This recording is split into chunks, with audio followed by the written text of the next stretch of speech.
Assalamualaikum warahmatullahi wabarakatuh. Shalom, Om Swastiastu, Namo Buddhaya, Salam Kebajikan. Yang terhormat Prof. Bujiono, SEAKMSI, selaku dosen pengampu mata kuliah Teori Akuntansi.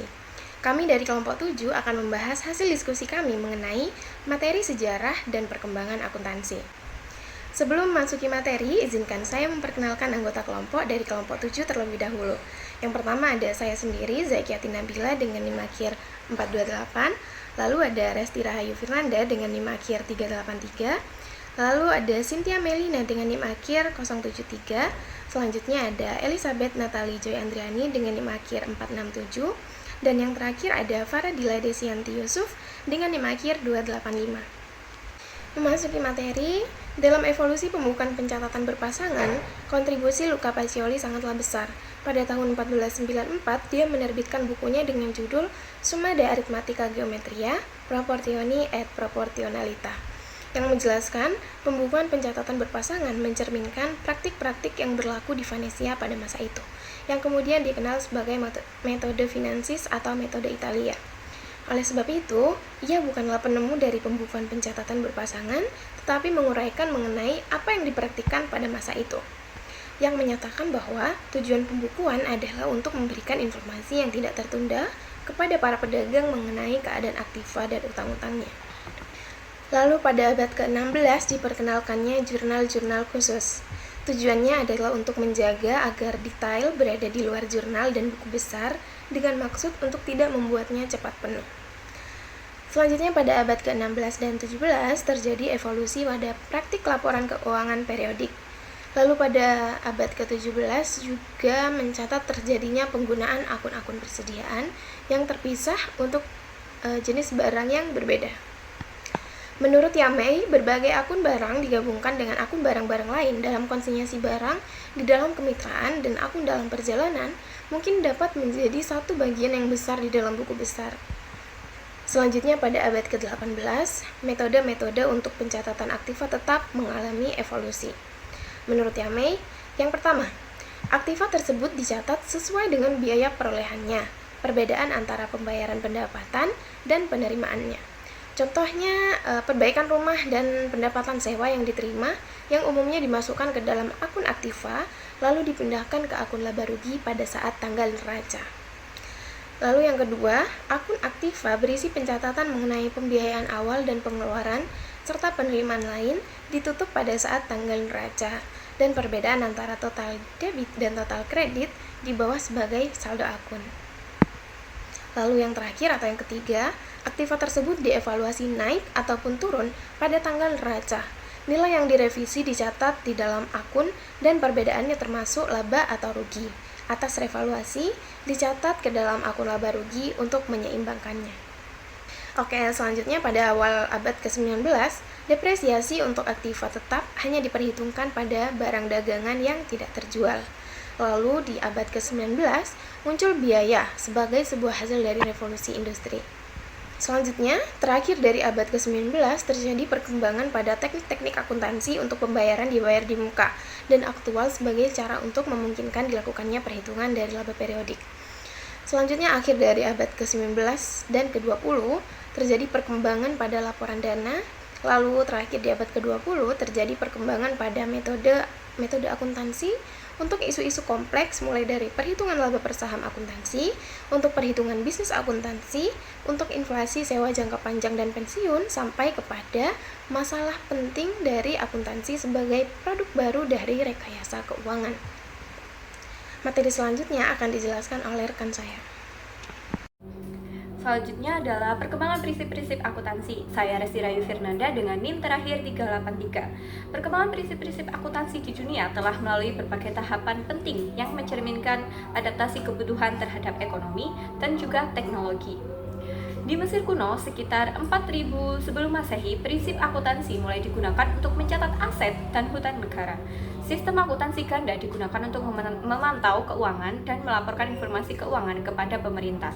Di Italia tahun 1494, Luca Pacioli, seorang matematikawan Italia, mempublikasi buku yang berjudul Summa de Arithmetica, Geometria, Proportioni et Proportionalita, yang menguraikan sistem pembukuan berpasangan atau disebut dengan double entry bookkeeping.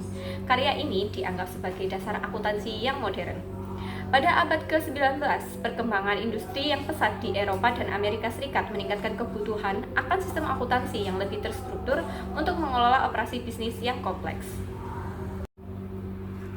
Selanjutnya adalah pembentukan standar akuntansi pada abad ke-20. Di Amerika Serikat, tahun 1930-an, Securities and Exchange Commission didirikan untuk mengatur pasar modal dan menetapkan prinsip akuntansi yang berlaku umum, atau GAAP.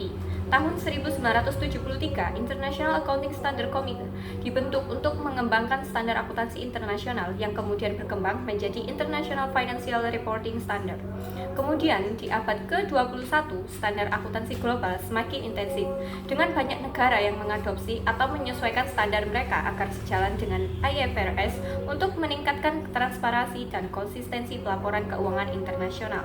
Perkembangan ini menunjukkan evolusi akuntansi dari sistem pencatatan sederhana menuju kerangka kerja global yang kompleks, mencerminkan kebutuhan akan informasi keuangan yang akurat dan dapat diandalkan dalam ekonomi yang semakin terintegrasi.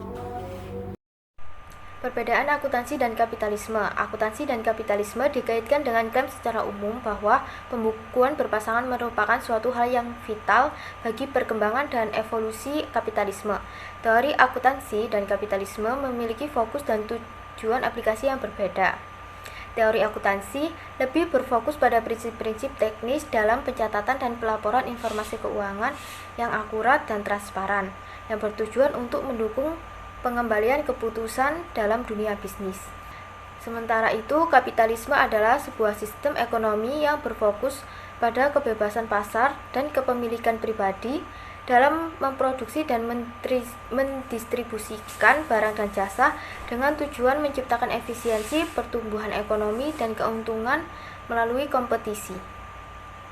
Perkenalkan, nama saya Elizabeth Natalie Joy Andriani dengan NIM akhir 467. Di sini saya akan menjelaskan mengenai relevansi sejarah akuntansi.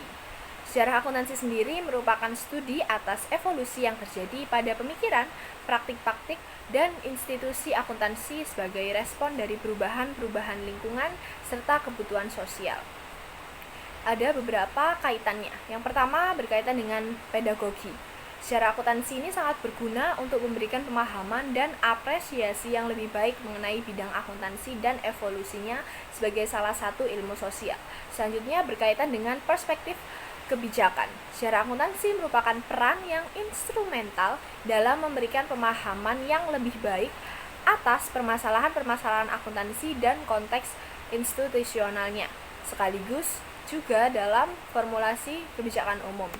Lalu yang terakhir ada berkaitan dengan praktik akuntansi. Secara akuntansi dapat memberikan penilaian yang lebih baik atas praktik-praktik yang berlaku dengan melakukan perbandingan terhadap metode-metode yang pernah dilakukan di masa lalu. Sehingga relevansi sejarah akuntansi terhadap praktik kebijakan dan pedagogi akuntansi menuntut lebih banyak pertanyaan yang dilontarkan mengenai sejarah akuntansi. Area yang didiskusikan dari riset sejarah ini akan mencakup area-area seperti biografi, sejarah, institusional, perkembangan pemikiran, sejarah umum, sejarah penting, dan lain-lain. Area di mana mereka merupakan sarana yang ideal bagi sebuah historiografi akuntansi dan memberikan harapan dalam memberikan pengetahuan yang penting bagi melaksanakan riset praktik dan kebijakan akuntansi yang lebih baik. Selanjutnya akan dilanjutkan oleh rekan saya. Selanjutnya yaitu isu-isu akuntansi internasional.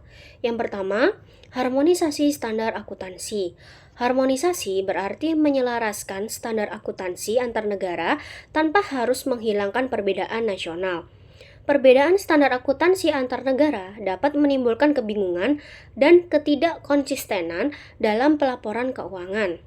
Upaya harmonisasi melalui adopsi IFRS bertujuan untuk mengurangi perbedaan ini, tetapi tantangan dalam implementasinya itu masih ada.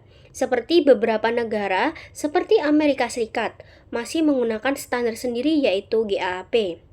Yang kedua, kompleksitas regulasi. Perubahan regulasi akuntansi yang seringkali kompleks dan cepat berubah dapat menyulitkan proses pelaporan keuangan. IFRS sering mengalami revisi dan pembaruan yang membuat perusahaan harus terus menyesuaikan laporan. Yang ketiga ada pengaruh budaya dan sistem hukum. Faktor budaya dan sistem hukum di masing-masing negara mempengaruhi praktik akuntansi. Misalnya negara dengan sistem hukum kode seperti Perancis dan Jerman cenderung memiliki standar akuntansi yang lebih kaku dibandingkan dengan negara yang menganut sistem hukum umum seperti Amerika Serikat dan Inggris. Yang nomor 4, di PPT itu salah. Yang benar adalah perkembangan teknologi. Inovasi teknologi seperti digitalisasi dan penggunaan kecerdasan buatan menimbulkan tantangan baru dalam akuntansi, termasuk dalam hal keamanan data dan integritas informasi keuangan, sehingga memungkinkan perusahaan harus beradaptasi dengan sistem akuntansi digital yang semakin kompleks. Demikian yang dapat kelompok kami sampaikan mengenai sejarah dan perkembangan akuntansi. Apabila ada salah kata, mohon maaf. Wassalamualaikum warahmatullahi wabarakatuh.